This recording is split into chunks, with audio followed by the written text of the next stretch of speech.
కొంచెము సేపు దేవుని యొక్క మాటలు జాగ్రత్తగా విందాం. దేవుని మాటలు వినున్నప్పుడు ఎవరు అజాగ్రత్తగా ఉండకూడదు. చాలా జాగ్రత్తగా దేవుని మాటలు వినాల్సిందిగా, వినిన వాటిని మన హృదయాలలో భద్రపరుచుకొని, మరి భద్రపరుచుకున్న మాటల్ని మన యొక్క జీవితంలో అవలంబించుకోవాల్సిందిగా నేను దేవుని పేరిట మీతో మనవి చేస్తా ఉన్నాను. ఈ యొక్క రాత్రికాల సమయంలో దేవుని యొక్క పిలుపు అందుకొని ఆయన శక్తితో అద్భుతమైన విజయాలు మనము సాధించి, ఆ తర్వాత లోక ఆకర్షణలకో లేకపోతే ఆ స్వనీతికో లోబడి దేవునికి దూరమై ఉన్నవారు ఎంతోమంది మన యొక్క సమాజంలో ఉన్నారండి.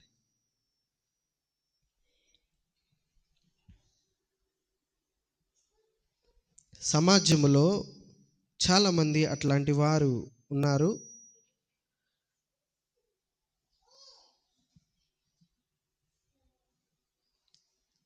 పౌలు గారు కొరింథీ సంఘముతో ఒక వాక్యము మాట్లాడుతా, ఇలాంటి వారి కోసమే దేవుని దగ్గరికి వచ్చి అనేకమైన అద్భుతాలు పొందుకొని తర్వాత నైష్టానుసారంగా నేను జీవిస్తాను అని వారి కోసము కొరింథీ సంఘములో ఒక మాట ఆయన మాట్లాడి ఉన్నారు. చూడండి, కొరింథీయులకు రాసిన మొదటి పత్రిక, అపోస్తులుడైన పౌలు మహనీయుడు, కొరింథీయులకు రాసిన మొదటి పత్రిక 10వ అధ్యాయం 12వ వాక్యాన్ని మనం చదువుకుందాం. చూడండి. తాను నిలుచుచున్నానని తలంచుకొనువాడు పడకుండా జాగ్రత్తగా చూచుకొనవలెను. సాధారణముగా మనుషులకు కలుగు శోధన తప్ప మరి ఏదియు మీకు సంభవింపలేదు. చదవబడిన వాక్య నిమిత్తం ఒక చిన్న ప్రార్థన చేసుకుందాం. మమ్మల్ని మికిలి కాచి కాపాడిన మా ప్రియ పరలోకపు తండ్రి, గనుడా నీ యొక్క ఘనమైన నామమునకి లెక్కలేని వందనాలు, స్తుతులు, స్తోత్రాలు. ప్రభువా, ఈ వాక్యము ద్వారా మీరేమైతే మాట్లాడదలుచుకున్నారో అయ్యా, మాతో ధారాళముగా సూటిగా మీరు మాట్లాడండి. విని ఈ మాటలు మా హృదయాలలో మేము భద్రపరుచుకొని మా జీవితంలో అవలంబించుకునే కృపని మాకు సహాయం చేయండి. మనిషిగా నేను నిలబడి ఉన్నాను. నా శక్తి చేత, నా జ్ఞానం చేత, నా బలము చేత నేను మాట్లాడలేను కనుక నా ఆత్మని దూరపరిచి మీడంతల అభిషేకముతో నీ ఆత్మతో నన్ను అభిషేకించి మీరు మాత్రమే మాట్లాడి మహిమ పొందుకోమని యేసయ్య అతి పరిశుద్ధ నామంలో మిక్కిలి అతి వినయంతో వేడుకొని పొందుకొని ఉన్నాం తండ్రి, ఆమేన్. ప్రియ దైవ జనాంగమా, మనం చూస్తూ ఉంటే అపోస్తులుడైన పౌలు గారు ఈ యొక్క కొరింథీ సంఘముతో మాట్లాడిన మాట ద్వారా, ఆ మాట సాదృశ్యంగా ప్రభు ఈరోజు మనతో మాట్లాడుతున్నాడు. తాను నిలుచున్నానని తలుచుకునివాడు పడకుండా జాగ్రత్తగా చూచుకునివలెను. అంటే విజయం వచ్చిందనేసి విర్రవీగేవారు, ఆశీర్వాదం వచ్చింది తర్వాత దేవుడెంతలే అని అనుకున్నవారు పడకుండా జాగ్రత్తగా మిమ్మల్ని మీరు పరిశీలన చేసుకోండి అన్న మాట ద్వారా ప్రభు ఈరోజు మనతో మాట్లాడుతూ ఉన్నాడు. ఎంతోమంది అట్లా జీవించే వాళ్ళు ఉన్నారండి. విజయము ప్రభు ఇచ్చిన తర్వాత ఒకలాగా, విజయము కొరకు వచ్చేంత వరకు ఒకలాగా, విజయం వచ్చిన తర్వాత ఒకలాగా, సమస్యలు ఉన్నప్పుడు దేవుని దగ్గర ఒకలాగా, ప్రభు ఆ సమస్యని తొలగించిన తర్వాత ఒకలాగా ఉండేవారు ఎంతోమంది ఉన్నారు. అట్టి వారితో ప్రభువు యొక్క వాక్యము ద్వారా ప్రభు మాట్లాడుతున్నాడు. మీ జీవితాలను ఒకసారి మీరు పరిశీలన చేసుకోండి. నీకు సమస్యలు తొలగించింది ఎవరు? విజయాలని ఇచ్చింది ఎవరు? ఈ రీతిగా మిమ్మల్ని నిలబెడితే, ఈ రీతిగా మిమ్మల్ని ఆశీర్వదిస్తే మీరు చేస్తున్న ఆలోచనలు ఏంటి? ఎటువైపు మీరు ప్రయాణం చేస్తున్నారని దేవుని యొక్క వాక్యము ద్వారా ప్రభు మాట్లాడుతున్నాడు. ఈ రోజున క్రైస్తవ జనాంగమా, ఈ వాక్యం వింటున్న ప్రతి ఒక్కరూ మన యొక్క హృదయాన్ని మనం పరిశీలన చేసుకోవాలి. విజయం అనేది ఆశీర్వాదమే, కానీ అదొక పరీక్ష కూడా. దేవుడు మనల్ని హెచ్చించినప్పుడు మనం ఆయనకు మరింత దగ్గర అవ్వాలి. ప్రభువు మనకి సమస్యలను తొలగించినప్పుడు ఆయనకి మనం మరింత దగ్గర అవ్వాలి.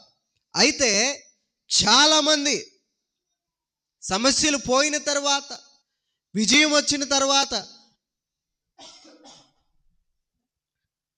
ఈ యొక్క కార్యసఫలతలు అయిన తర్వాత ఒకలాగుంటున్నారు. ఒక వ్యాధి సోకుతా ఉంది. ఏం వ్యాధో తెలుసా? మర్చిపోయే వ్యాధి. ఇంగ్లీష్లో దాన్ని ఏమంటారంటే డెమెన్షియా అంటారు. ఏమంటారు? అల్జీమర్స్ డెమెన్షియా అంటారు. మనం చూస్తామంటే అట్లాంటి మనకి ఏమొస్తుందంటే, దేవుని దగ్గరికి వచ్చే ఆత్మీయ బిడ్డలమైన మనకేమొస్తుందంటే ఈ యొక్క డెమెన్షియానే వస్తుంది. కాతే స్పిరిచువల్ డెమెన్షియా. ఏమొస్తుంది? స్పిరిచువల్ డెమెన్షియా, ఆత్మీయ మైమర్పు. సమస్యలు వచ్చినప్పుడు ఒక రకంగా మన యొక్క ఆత్మీయ పరిస్థితి ఉంటుంది. విజయము కావాలనుకున్నప్పుడు ఒక రకంగా మన యొక్క ఆత్మీయ పరిస్థితి ఉంటుంది. సమస్యలు పోయాక, విజయం వచ్చాక ఈ యొక్క స్పిరిచువల్ డెమెన్షియా అనేది వస్తుంది. ప్రియ దైవ జనాంగమా, అదేంటండి నాకు అర్థం అవ్వదు. ఏదన్నా కార్యం మనిషి గుణమే అట్లా అంటారా, లేకపోతే ఎలా? ఎవరైనా మనకి ఉపకారం చేస్తే మనం ఎంత బాగా గుర్తుపెట్టుకుంటాం, మనం మర్చిపోతామా? చనిపోయేటప్పుడు బ్లడ్ ఎక్కిపోతే చనిపోతాం అనుకున్నప్పుడు ఒక మహానుభావుడు వచ్చి బ్లడ్ ఇస్తే జీవితాంతం గుర్తుపెట్టుకుంటామా, గుర్తుపెట్టుకోమా? మనం గుర్తుపెట్టుకుంటాం. కొంతమందిని చూడండి, ఈ రోజుల్లో అవయవాలు డ్యామేజ్ అయిన వారు చాలామంది ఉన్నారు. కిడ్నీ ఫెయిల్యూర్ అని, లివర్ ఫెయిల్యూర్ అని, వీళ్ళకి ఆర్గాన్ ట్రాన్స్ప్లాంటేషన్ జరుగుతుంది. ఈ యొక్క బ్రెయిన్ స్ట్రోక్ వచ్చి బ్రెయిన్ డెడ్ అయిపోయిన వాళ్ళు వాళ్ళ యొక్క అవయవాల్ని వారికి దానం చేస్తే వారిని ఏ రీతిగా గుర్తుపెట్టుకుంటారు? మాకు పునర్జన్మిచ్చింది వాళ్ళే అని ఏ రీతిగా గుర్తుపెట్టుకుంటున్నారు? మరి మనకి ప్రభు ఎంతగానో తన స్వరక్తం ఇచ్చి, ప్రభు ఎంతగానో తన యొక్క యవ్వన రక్తాన్ని మన కోసం కార్చి మన పాపాలన్నిటిని కడిగి వేస్తే మనం దేనికోసం వస్తున్నాం దేవుని దగ్గరికి?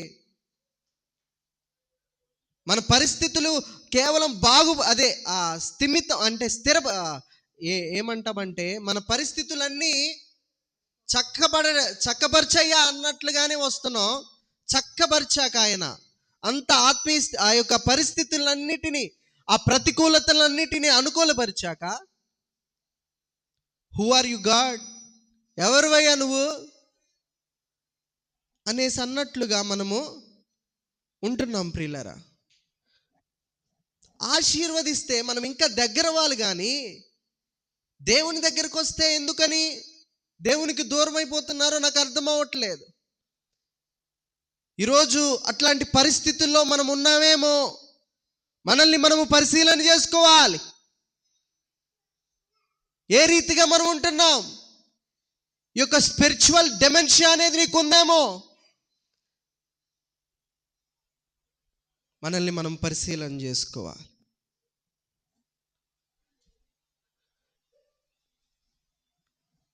వాక్యములో ప్రభు ఒకసారి ఈ వ్యక్తిని మనకి పరిచయం చేసిన వ్యక్తే. మరలా నేను ఒకసారి అతని గురించి గుర్తు చేస్తాను. ఎందరో దైవజనులు చెప్పిన వ్యక్తే అయినా కానీ వేరొక కోణంలో ప్రభు ఈరోజు మనతో మాట్లాడబోతున్నాడేమో. ఒక రాజు ఉన్నాడు. ఆ రాజు పేరేం పేరు? ఉజ్జియా. ఏం పేరు? ఉజ్జియా. విజయం వచ్చే వరకు ఒక రకంగా ఉన్నాడు. విజయం వచ్చిన తర్వాత, ప్రభు రాజుగా తనని హెచ్చించిన తర్వాత, ప్రభు యొక్క సేవకుల్నే కోపగించుకునే విధముగా నీచముగా హీనంగా చూశాడంట. మనల్ని మనం పరిశీలన చేసుకుందాం. అసలు ఎవరు ఈ ఉజ్జియా అంటే 16 ఏళ్లకే అత్యంత పిన్న వయసులోనే రాజయ్యే స్థితిని ఉజ్జియాకి ఇచ్చాడు. దేవుడు అతనికి అద్భుతమైన తెలివితేటలు ఇచ్చాడు. మనం చూస్తూ ఉంటే యుద్ధ తంత్రాలలో, వ్యవసాయంలో ఆయన గొప్ప విజయాన్ని సాధించాడు. అతడు అద్భుతముగా సహాయము నొందిన వాడై బలవంతుడయ్యాడు. మీకు వచనాన్ని రిఫరెన్స్గా నేను చూపిస్తాను, ఇప్పుడు చదవద్దు, మీరు ఇంటికి వెళ్ళాక చదువుకోండి. చూడండి, 15వ వచనంలో ఉంటుంది. 2వ దినవృత్తాంతముల గ్రంథము 26వ అధ్యాయము 15వ వచనాన్ని మనము చదివినట్లయితే అక్కడ అద్భుతముగా ఉజ్జియాని ప్రభు దీవించాడండి. మరియు అతడు అంబులనేమి ప్రయోగించుటకై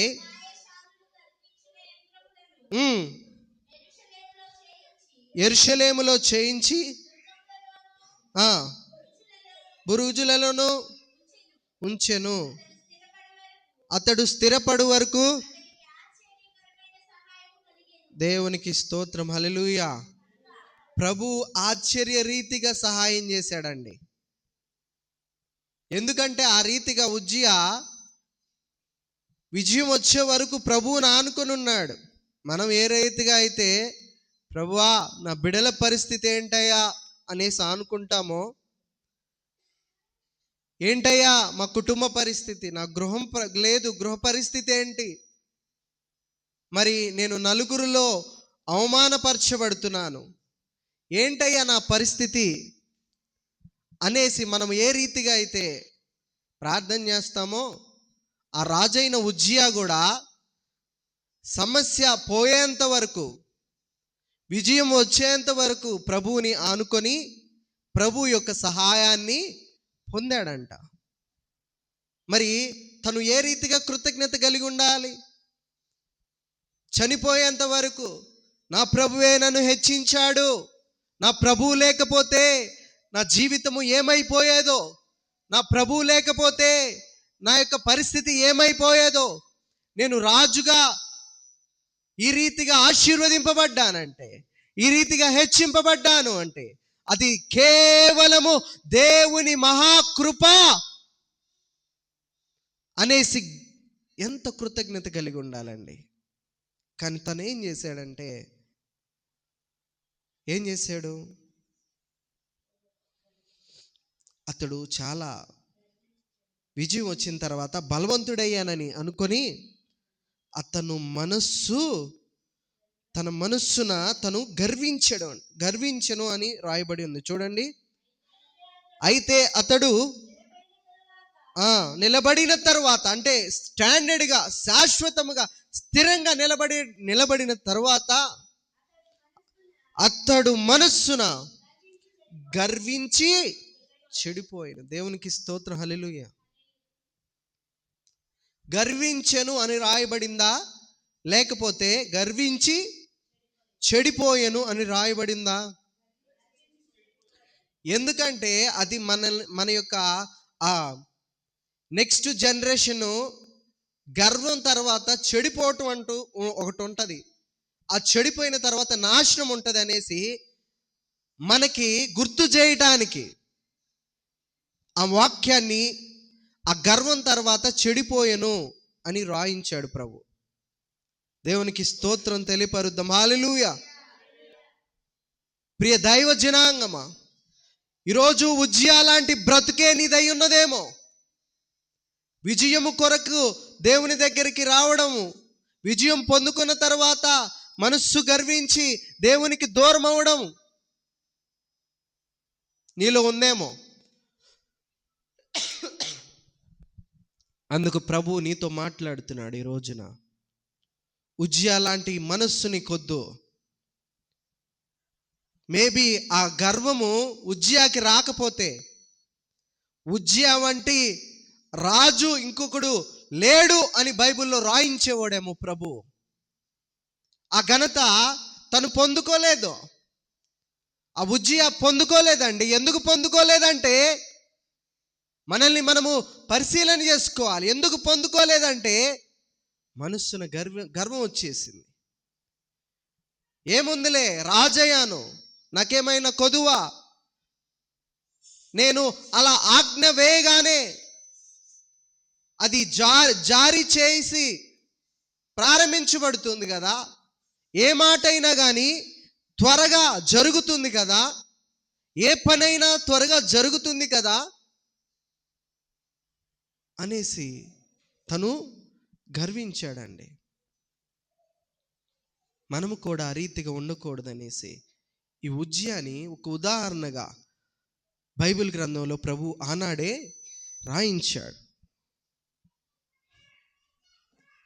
ఎప్పుడైతే తన మనస్సు గర్వంతో నిండిపోయిందో, అహంకారం వచ్చేసిందో, అప్పుడు తన పతనం స్టార్ట్ అయింది.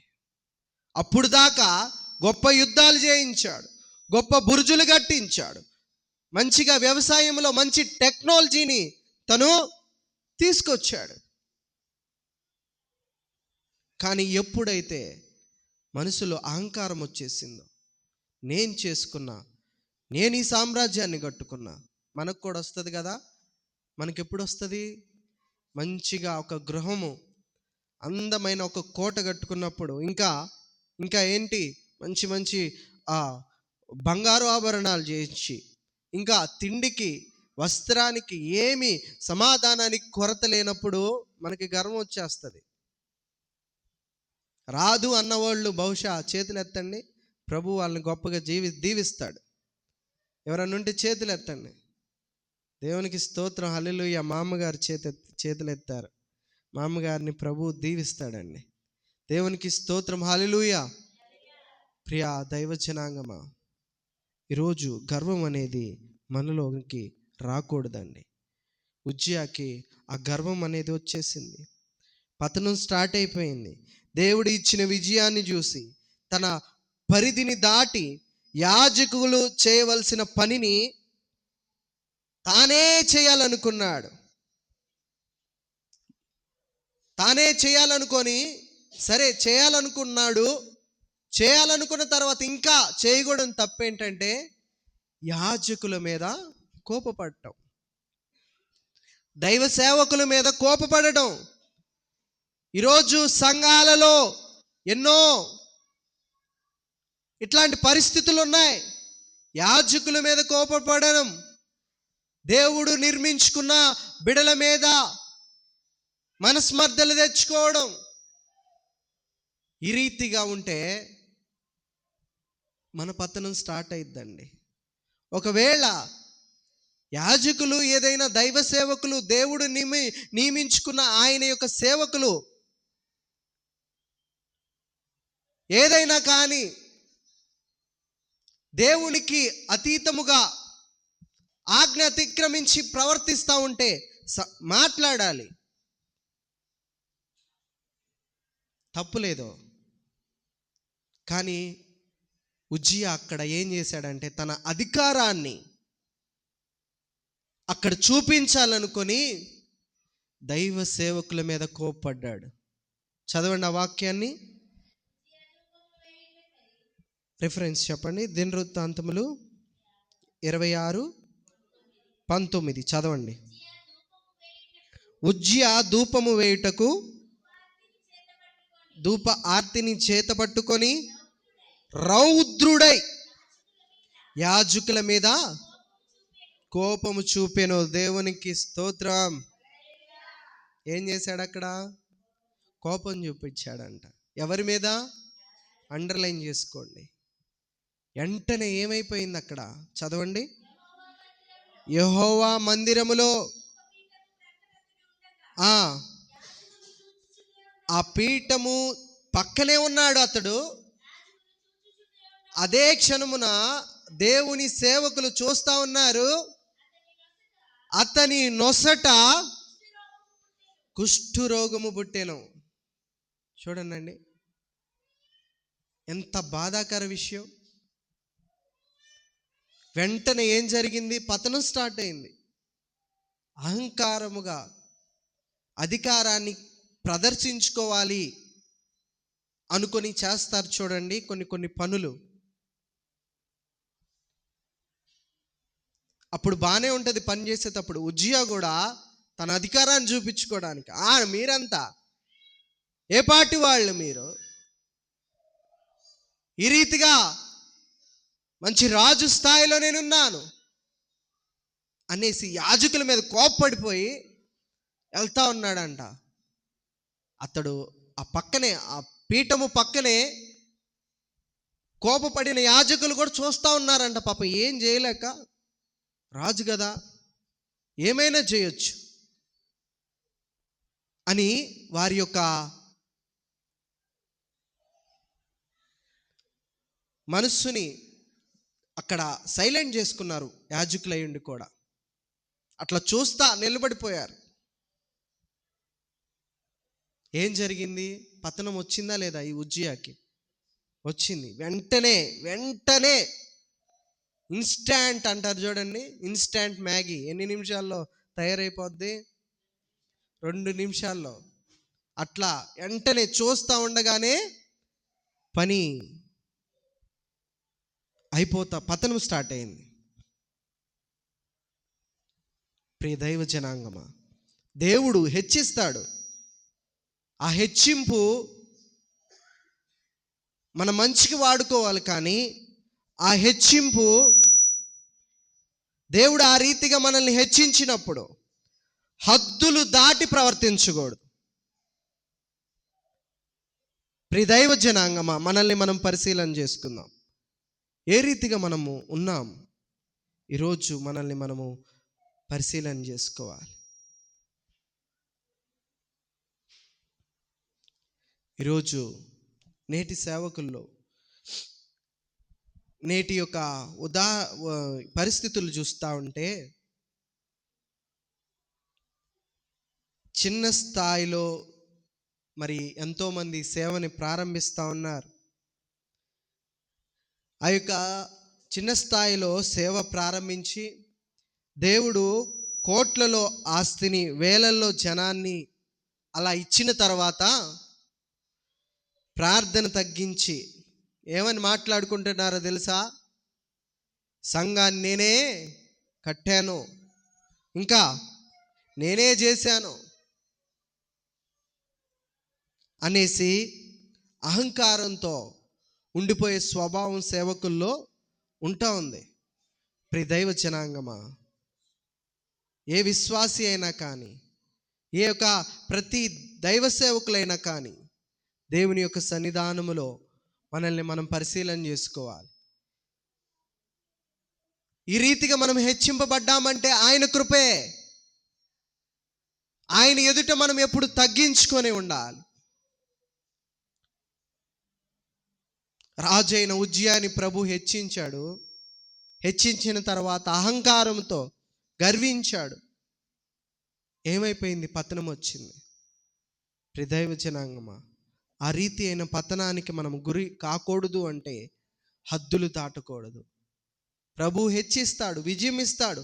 ఆ విజయాన్ని బట్టి దేవుని పాదాలు పట్టుకొని ఎల్లప్పుడూ ఆయన సన్నిధానంలో మనం ఉండాలే కానీ దేవునికి దూరం అవ్వకూడదు.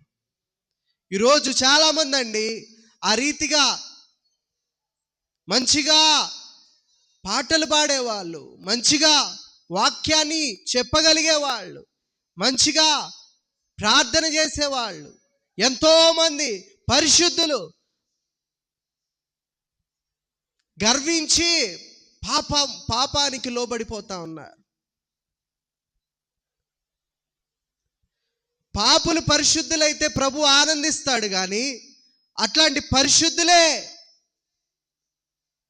అట్లాంటి దేవునికి అత్యంతముగా దగ్గరగా వచ్చిన వారే అద్భుతాలు పొందుకొని, మేలులు పొందుకొని ఎంతో మంది దేవుని దుఃఖించేవారు ఉన్నారండి. మనల్ని మనం పరిశీలన చేసుకుందాం. ఈ రాత్రికాల సమయంలో ఇదే మంచి రక్షణ దినము అనుకొని మనల్ని మనం పరిశీలన చేసుకుందాం. గర్వం ఉందేమో, ఒకవేళ ప్రభు ఇచ్చిన విజయాలను చూసి ఆ సమస్యల్ని తొలగిపోవడం వల్ల ఆ పరిస్థితులను బట్టి దూరమైపోతున్నామేమో పరిశీలన చేసుకుందాం. ప్రియ దైవ జనాంగమా, ఈరోజు ఎలా ఉంది మన పరిస్థితి? యవనస్తులుగా ఏ రీతిగా ఉంటున్నాం? యవనస్తులైన వారు ఏ రీతిగా ఉంటున్నారు? ఉద్యోగం లేనప్పుడు, మరి మార్కులు మంచిగా కావాలనుకున్నప్పుడు, మరి కొన్ని వస్తువులు దేవుని దగ్గర అడిగే విషయంలో అప్పుడు ఉపవాసం ఉండి ప్రార్థిస్తూ ఉన్నారు. మరి ఒక ఉద్యోగమో, ఒక మంచి స్థాయో ప్రభు ఇవ్వగానే, ఆ ఉద్యోగం రాగానే, లేకపోతే ఇంకా మనం చూస్తూ ఉంటే ఫారెన్ వెళ్ళగానే దేవుని యొక్క ప్రార్థనకి దూరం అయిపోయే వాళ్ళు ఎంతో మంది ఉన్నారండి. ప్రియ దైవ జనాంగమా, మనల్ని మనము పరిశీలన చేసుకుందాం. ఈరోజు ప్రభు మనతో మాట్లాడుతూ ఉన్నాడు. మనం నేర్చుకోవలసిన కొన్ని ముఖ్య అంశాలు ఏంటంటే, ఈ రోజున మనలో ఏముండకూడదు? గర్వము ఉండకూడదు. విజయము నా వల్ల వచ్చింది, ఈ సమస్యలు నా వల్లే పోగలిగాయి, నా కుటుంబంలో నేను ఈ రీతిగా ఉన్నాను అంటే నా వల్లే, నా కష్టమే అన్న గర్వం ఉండకూడదు. ఇంకా మనం చూస్తామంటే ప్రార్థన లేకపోవడం అనేది మన యొక్క జీవితంలో ఉండకూడదు. బిజీ లైఫ్ వల్ల దేవునితో గడిపే సమయము తగ్గిపోతూ ఉంటుంది. దేవుని కోసము మనం బిజీ అవ్వాలి, కానీ మన బిజీ లైఫ్లో దేవుణ్ణి దూరం చేసుకోకూడదు. ఇంకా మనం చూస్తూ ఉంటే లోక స్నేహాలు మన జీవితంలో ఏముండకూడదు? గర్వం ఉండకూడదు. ప్రార్థన లేకపోవడం అనే తత్వం ఉండకూడదు. ఎల్లప్పుడూ ప్రార్థనే ఉండాలి. మూడవదిగా లోక స్నేహాలు ఉండకూడదు. విజయం వచ్చాక మనం చూస్తూ ఉంటే ప్రభు కొంచెం ఆశీర్వదిస్తే కొత్తగా పరిచయాలు ఏర్పడతాయి. ఆ పరిచయాలు వారిని దేవుని కోసం తిప్పడానికైతే పర్వాలేదు, హద్దులు దాటిపోయి నానా విధముగా లోకానుసారముగా అటువంటి లోక స్నేహాలు మనలో ఉండకూడదు. ఇటువంటి లోక స్నేహాలు మన యొక్క స్పిరిచువల్ లైఫ్ని డ్యామేజ్ చేస్తూ ఉంటాయి. ఆధ్యాత్మికంగా దిగజారిపోవచ్చు. మనల్ని మనం పరిశీలన చేసుకోవాలి. అందుకనే పౌలు గారు తెలియపరిచాడు, ఎవరైతే తను నిలుచుచున్నానని తలుచుకొని వాడు పడకుండా జాగ్రత్తగా చూసుకోవాలి. నీ యొక్క విజయాన్ని బట్టి నువ్వు పడిపోకూడదు. నీ యొక్క ఆశీర్వాదాన్ని బట్టి నువ్వు పడిపోకూడదు. ఇంకా నువ్వేం చేయాలంటే పడిపోకుండా ఆ విజయాన్ని బట్టి ప్రభువే నా కార్యం చేశాడని ప్రభువుకి దగ్గర అవ్వాలి, కానీ నువ్వు దూరం అయిపోకూడదని దేవుని యొక్క వాక్యము ద్వారా ప్రభు మాట్లాడుతున్నాడు. ఈ రోజున ప్రియులారా, మనల్ని మనం పరిశీలన చేసుకోవాలి. మన జీవితం ఏ రీతిగా ఉంది? ఉజ్జియాని ప్రభు బహుగా ఆశీర్వదించాడు. ఆశీర్వదించిన తర్వాత గర్వించి ఎంతో దగ్గరగా ఉన్న ప్రభువుకి దగ్గరగా ఉన్న ఉజ్జియా ప్రతి పనితో దేవుణ్ణే ఆరాధించే ఉజ్జియా, ప్రతి పనిని దేవుని యొక్క ప్రార్థనతో మొదలుపెట్టే ఉజ్జియా తను గర్వించాడో పతనమైపోయాడు కుష్ఠరోగంతో. ఎవరైతే రాజు వస్తున్నాడని వంగి వంగి నమస్కారం చేశారో కుష్ఠోడొచ్చాడు రా తరివేయండి, ఆ జనముతోనే అనిపించుకోబడ్డాడు ఉజ్జియా. ప్రియ దైవ జనాంగమా, మనల్ని మనం పరిశీలన చేసుకోవాలి. ఏ రీతిగా ఉన్నాం? ఏ రీతిగా మనం బ్రతుకుతున్నామనేది మన యొక్క ఆధ్యాత్మిక పరిస్థితి, ఆధ్యాత్మిక జీవితం ఏ రీతిగా ఉంది అనేది మనం పరిశీలన చేసుకోవాలి. ఈ రాత్రికాల సమయంలో మన పరిస్థితులు ఏ రీతిగా ఉన్నాయో పరిశీలన చేసుకోవడానికి ప్రభువు మాట్లాడాడు ఈ వాక్యము ద్వారా. మనల్ని మనము ఒకసారి నిజమే కదా, ఈ రీతిగా ఉన్నామంటే ప్రభు యొక్క కృపే కదా, ఎందుకు నేను ప్రభువుకు దూరం అయిపోతున్నాను? ఎందుకు నేను దుఃఖపడుతున్నాను ప్రభువుని? ఎందుకు ఆయన మాటకి లోబడట్లేదు అనేసి పరిశీలన చేసుకోవాలి. ప్రియులారా, మనల్ని మనం పరిశీలన చేసుకోవాలి. మనం పొందిన విజయం నిలబడాలి అంటే మనము ద్రాక్షవల్లిలో తీగల అంటకట్టబడి ఉండాలండి. దేవుడు లేకుండా మనం ఏమీ చేయలేమని గుర్తించడమే నిజమైన విజయం. కాబట్టి మీరు పడిపోకుండా జాగ్రత్తగా చూసుకోండి. కొద్ది మాటలు ప్రభు మన వినికిడిలో దీవించునుగాక, ఫలింపచేయునుగాక. కళ్ళు మూసుకున్నట్లయితే ప్రార్థన చేసుకుందాం. పరిశుద్ధుడా, మహా గొప్ప దేవ, నీ ఘనమైన నామమునకి లెక్కలేని వందనాలు, స్తుతులు, స్తోత్రాలయ్యా. ప్రభువా, ఇదిగోనైనా ప్రభువా, ఎవరైతే నైనా ప్రభువా అయా విజయము వచ్చిందనేసి నిలబడి ఉన్నారు, వారు పడిపోకుండా జాగ్రత్తగా పరిశీలన చేసుకోమని అపోస్తులుడైన పౌలు గారి ద్వారా అయా ప్రభువా ఆ యొక్క వాక్య సాదృశ్యము ద్వారా మీరు మాతో మాట్లాడారయ్యా.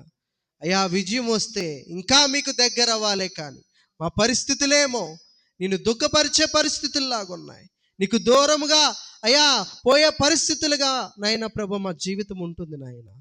అట్లాంటి పరిస్థితులు మేము ఉన్నామయ్యా. ఉజ్జయాన్ని కూడా బహుగా హెచ్చించావు అయా. విజయాన్ని బట్టి, ఆ హెచ్చింపుతనాన్ని బట్టి తను ఎంతగానో గర్వించుకొని తన పతనాన్ని తను తెచ్చుకున్నాడు ప్రభువా. అట్లాంటి పరిస్థితి నాకు వద్దయ్యా. నా విజయాన్ని బట్టి ఎల్లప్పుడూ నిన్ను స్తుతించే కృపనిదా ఇచ్చేయండి అయ్యా ప్రభువా. నా యొక్క ఆ సరళము చేసిన మార్గాలను బట్టి నిన్ను స్తుతించే కృపని మాకు దయచేయమని, మమ్మల్ని ఎల్లప్పుడూ బలపరచమని యేసే అతి పరిశుద్ధ నామములో మిక్కిలి అతి వినయముగా వేడుకొని పొందుకొని ఉన్నాం తండ్రి. ఆమేన్, ఆమేన్, ఆమేన్.